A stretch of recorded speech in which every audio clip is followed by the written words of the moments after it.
Welcome to Keeping Score. I'm Rick Horrow. Each week we bring you insights from the playmakers, deal makers, and rule makers in the world of sports.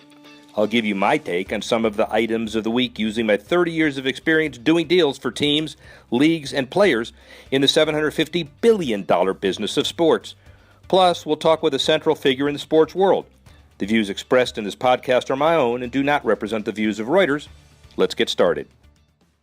We're talking sports today that some people don't even imagine was a sport, and it's now the fastest growing sport basically in the world by far. Yes, esports. Rick Horrow with global Poobah editor Dan Colarusso. How are you, Poobah? I'm feeling Poobalicious today.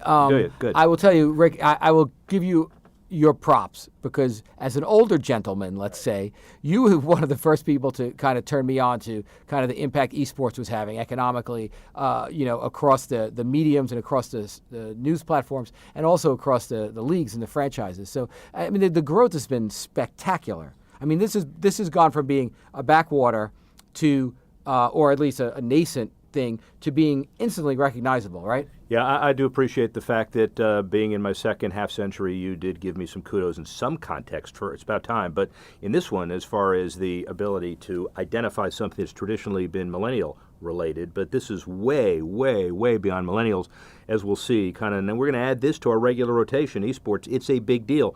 There was a special committee sponsored by the U.S. Conference of Mayors at their meeting in Boston this last weekend. It's chaired by Buddy Dyer, the mayor of Orlando, but a whole host of who is it in the esports entertainment industry was there. One of the interesting things was they talked about this as being a $200 billion global industry, and it's growing by leaps and bounds. Yeah, and all the leagues are involved, right? NBA 2K, there's 18 or 19 franchises. I think it was 17 a while back. It must be up to 20 now.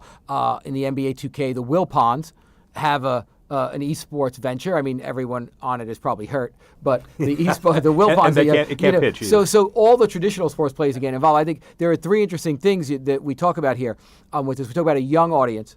Right? We talk about the interactivity and interactive as the new live and that having an added value component. And then we also roll in this interview you did this week with Jeff Williams, the specter of public money going to support an arena or a venue for these esports. So I think all that kind of really rolls into a very interesting economic equation around the sports business these days. Well, of all the people we could have interviewed first in all of this, obviously the team guys, and there was a team guy who is now the director of esports with the Celtic logo on it. It's like, I've never seen a card like that. That's interesting. Yeah. And then we had a guy who was a big corporate guy and a big event promoter. But the one we want to talk about first is Jeff Williams, because in my whole world... He's the mayor of Arlington, Texas. Mayor of Arlington, Texas. And in my whole world of public-private partnerships, it's a stadium for football, baseball, basketball, hockey. How much public money? How much grief do you get? Where's the referendum? Where's the bonds? And you get it done. Jeff Williams took over for Mayor Cluck, who was the one that did basically AT&T Stadium and Globe Life, the one for the Rangers. Right. They've got a tremendous legacy in Arlington of using sports as economic development, but 90% of his interview, as we'll hear in a minute, is all about the dynamics of esports. And here's a guy who's in his 50s. He has an engineering business, civil engineer. He had no idea what Twitter or the internet was before. And now let's hear Jeff Williams, the mayor of Arlington, Texas. He sounds like the worldwide expert of esports. We're here at the U.S. Conference of Mayors in Boston, Marty Walsh's conference. We talk about innovative public-private partnerships, and the sports piece doesn't dominate the landscape, but it is in the landscape, and we have a combination of sports and entrepreneurialism. How do you take esports and turn it into a viable economic engine in a city? Well, Mayor Jeff Williams has one of the answers. How are you? Doing great, Rick. Good to be here today. Appreciate it. So, first of all, talk a little bit about the strides that Arlington, Texas has made before we even get into esports, kind of like the Rangers and the Cowboys, et cetera. You are known as a center of facility development in the Dallas-Fort Worth area. Well, we are, Rick. It's been an exciting time. We are home to the Dallas Cowboys, home to the Texas Rangers, and more importantly, home to AT&T Stadium, which has become the world's greatest special events center. And the Washington Post has called Arlington the sports capital of the nation, as we've hosted the Super Bowl, the World Series. Major League Baseball All-Star Game, NBA All-Star Game, the Final Four, National College Football Championship. I could go on and on. Probably one of the wildest was the WrestleMania, the Super Bowl of wrestling. Well, and obviously there are sports and entertainment economic impacts attached to all that, and now you're into building a new public-private partnership facility for the Texas Rangers. Talk about that a little bit. Yes, what an opportunity here. In the surveys that Major League Baseball and the Rangers had done, they saw there was great opportunity to grow baseball with the millennials in North Texas if they would build a retractable roof stadium that would help the climate, because we have hot summers there, but also the fact that we could have other special events there year-round. And what an opportunity that is. In fact, Jerry Jones of the Cowboys was one of the first to congratulate us when we were building our new 40,000-seat special event center beside the greatest special event center there at AT&T Stadium. Let's talk about one of the most novel ideas we've had in years, and I must confess, even though I'm a sports business guy, my cynicism abounded when we talked about esports being a sport. But now we understand that leagues are drafting teams, they're buying teams, etc., but the facility aspect of it is something entirely new for a public-private partnership. Talk about what you're doing in that space. Yes, it is. What an opportunity we had. We actually had New York University study what we should go into next in sports. Here came esports. Well, the time is now. The need is here. And in fact, companies are spending millions of dollars to advertise and sponsor. So consequently, there are no esports stadiums in the center of the country, and we have one in Vegas and one in LA. So it makes sense with us there in Arlington, right at the gateway to DFW Airport, to be building an esports stadium that is going to be state-of-the-art. And of course, we're in Texas. It's going to be the biggest and best. Describe what it is for people that can't get their hands around what an esports stadium looks like. Well, first of all, it centers around huge digital screens that have the capability to be able to focus in on the individual player and the game itself. So very high-tech digital screens. Then you add in surround sound, you add in incredible lighting, and you then also feature the opportunity for all of the audience to be able to tap in through Wi-Fi to their favorite players. But then it goes out to millions. But then also let's talk about adding luxury suites around the edge, just like our other sports, and the VIP packages, and to actually experience it, to see the behind-the-scenes workings of what goes into an esports athlete. So obviously you are in charge of a significant public trust. You have the legacy of public-private partnerships with sports as an economic engine, but you're also the trustee of a substantial amount of public dollars as well. How do you view the whole world of public investment in sports facilities, and what would you say to somebody who said, let's not spend money on sports, let's spend it on something else?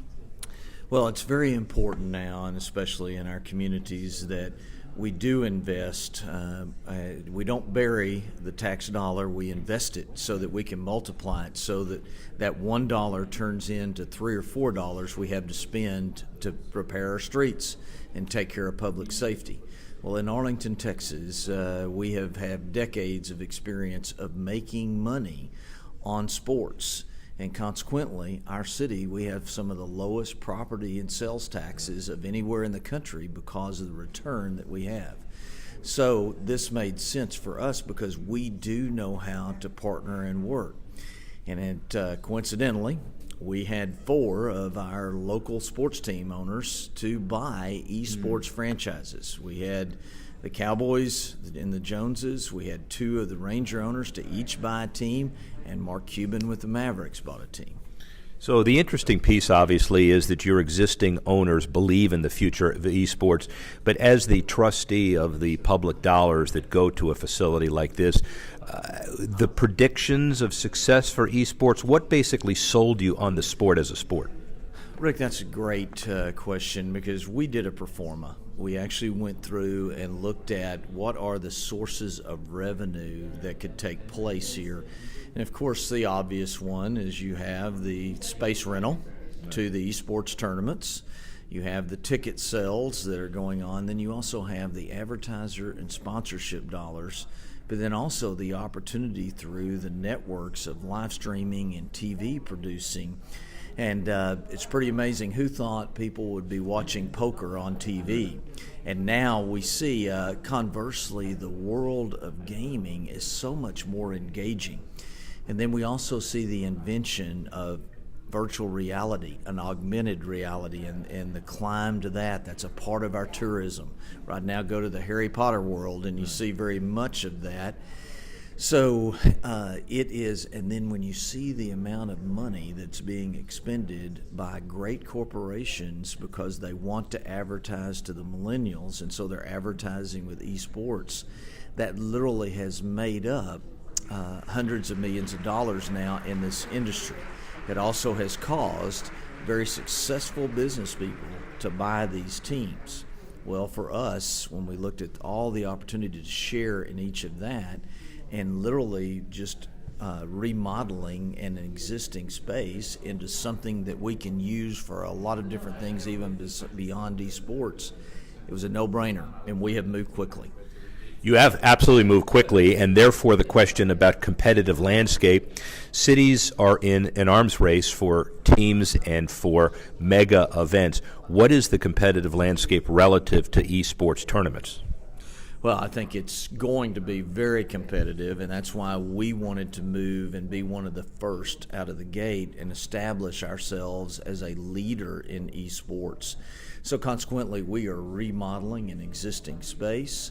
We have done all of our homework and moved forward here because we plan on having tournaments this November and to go ahead and start this November and enter into that landscape because, as I mentioned earlier, and you know this, Rick, the demand is there as we speak. Yeah, which is always important to understand that the place is going to be full on day one or rent to bull on day one. What are your key, now that you are a world-renowned student on the esports industry, what are the key economic drivers that you look at to evaluate the future of the sport? Is it television? Is it what are some of the other factors? Well, it's interesting because of our experience and what we've seen in baseball and football in particular. The TV networking and the live streaming, I think, are the key for this to become a huge sport, even more so than what it is now. And we've seen the growth of baseball and football has been key to TV. TV has driven it. Well, I think we need to go a little bit further, and if you'll study a little bit about Twitch, and see that live streaming and the opportunity to be going through different networks is phenomenal. So that is where the money could just exponentially grow. As a fan, assume you got to be a sports fan. You can't live in Arlington, Texas without being a sports fan. How do you cross the Rubicon? Did you go to an event? Did you watch it on TV? Did you see one of those original Turner broadcasts and say, hey, this isn't sports, but at the end it was? What kind of turned you on about this? Well, myself, I've been a big fan of video games, but yet I had to be convinced this was a great business. So yes, we studied hard, and yes, I've gone on the internet, I've watched the games themselves, and then we happened to have the National College Champion of Esports in our city for colleges, and it's the University of Texas at Arlington. They won this year. And to see the excitement there, and here's a side benefit, Rick, that I think is really important. We will be able to attract and to keep a lot of our millennials in town because of the cool factor of esports.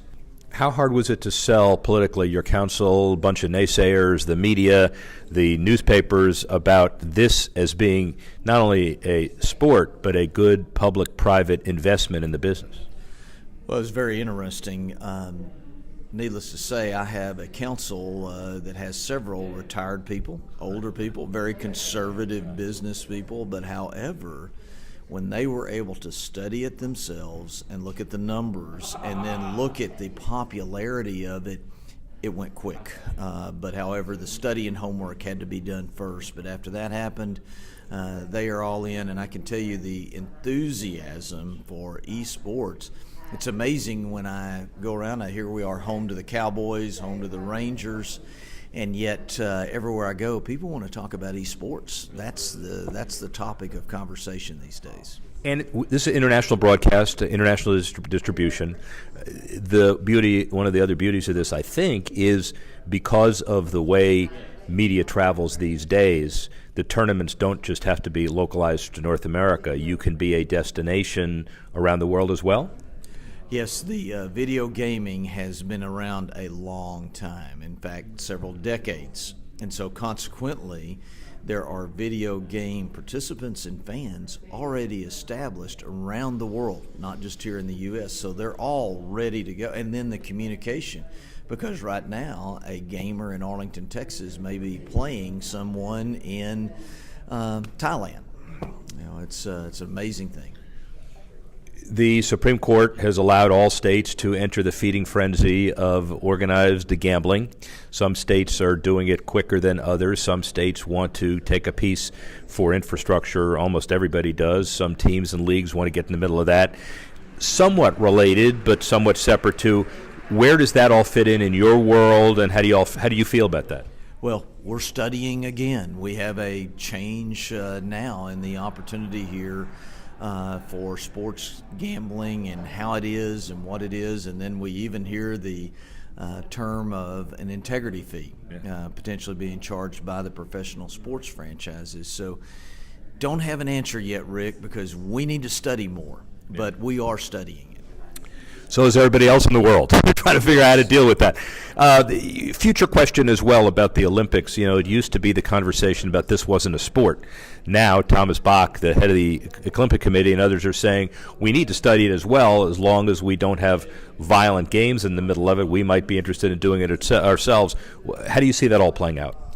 Well, that was a real revelation for me to see that these people really are athletes that are participating in esports.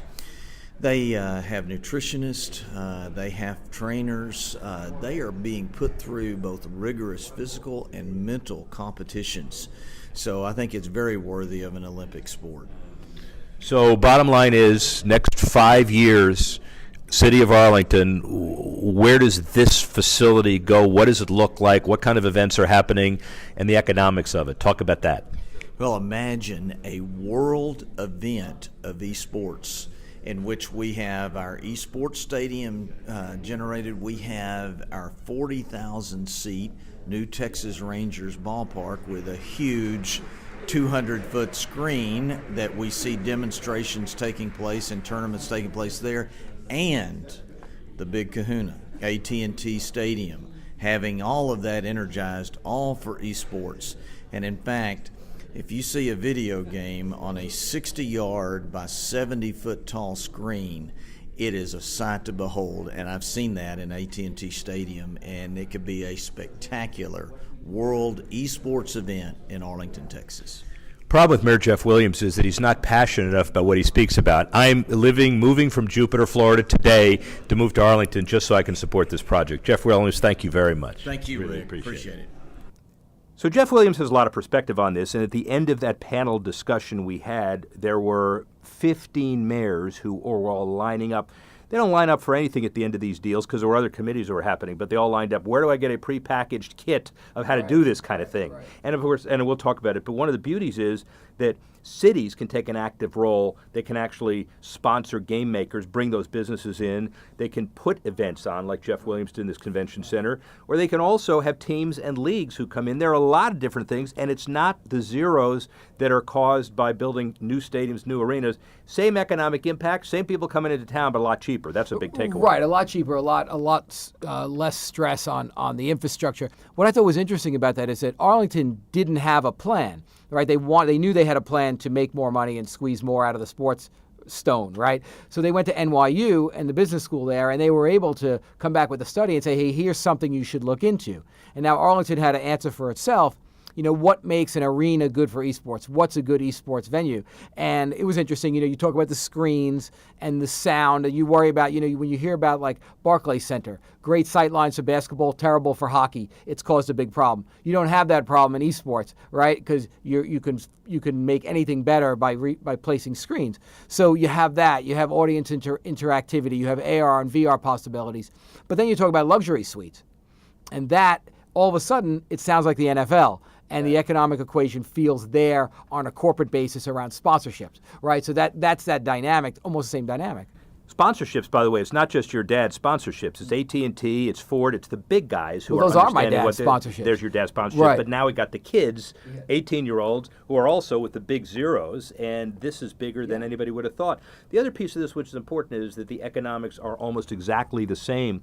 The only difference is that this is the Wild West relative to organization. So as we said in this big panel is the Celtics are one of 17 teams in the NBA, and as we said in baseball, but there's no full organization that includes everybody. The leagues are going to do it themselves, but these promoters are going to be the ones who drive it. And the cities are very creative about it. A suburban Minneapolis mayor who was in part of this group said, we are redoing a development district in our city, and movie theaters, which didn't work before, we now have the lease. What do we do? Well, this is a great example. Right. So any building that looks like it can put up the screens and the suites and interactive becomes a home for this new sports magnet, which is unbelievable. Right, it is. And again, the you have the millennial audience, and they are growing.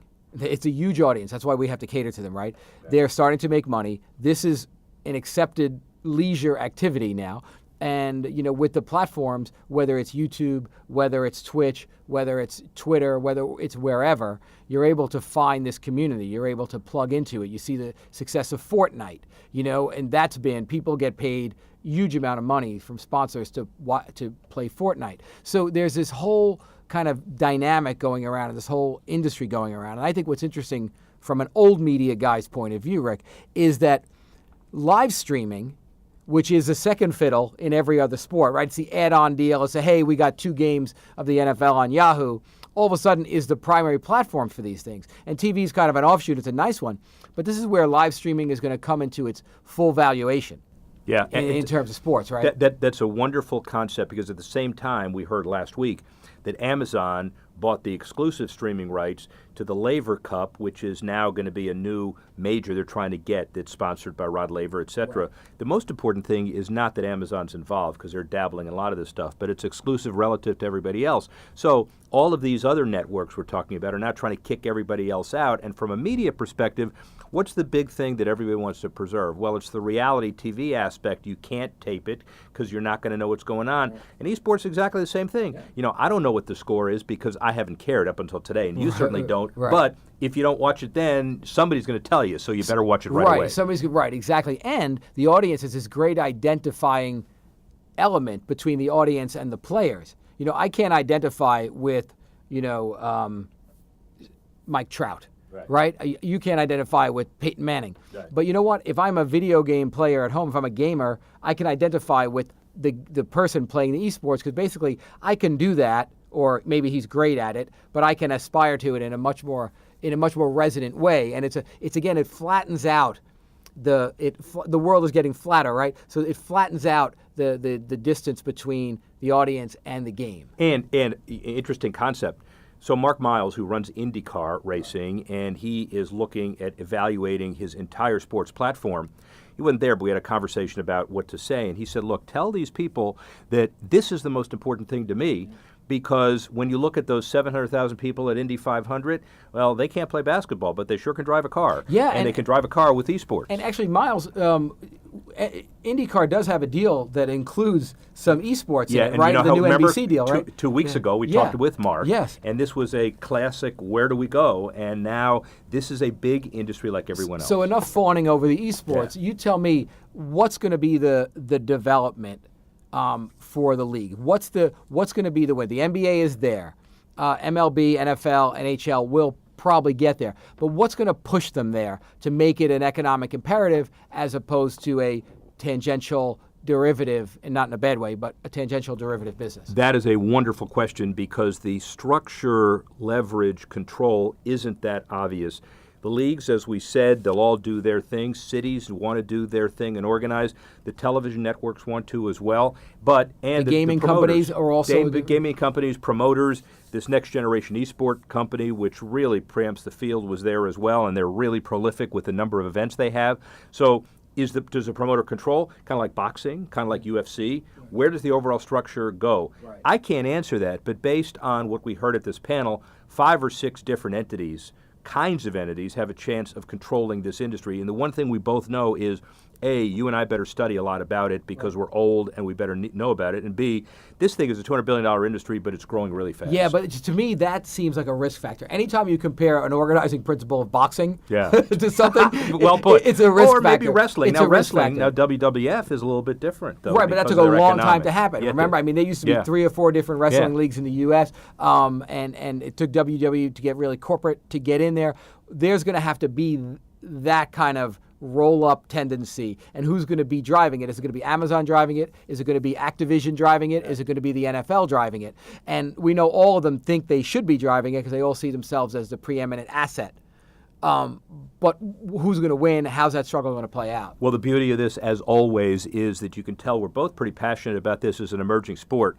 And we have a lot of questions. We have very few answers, but that's the way it always is. Rick Horrow, Dan Colarusso, speak with you soon. Thanks for listening to this edition of Keeping Score. Our producer, Alex Cohen. Associate producer, Freddie Joyner. Assistance provided by Carlos Waddick, Tanner Simpkins, Jesse Leeds, and Jamie Swimmer. And the executive editor of Reuters Digital, Dan Colarusso. I'm Rick Horrow. Thanks again for listening. See you next time on Keeping Score.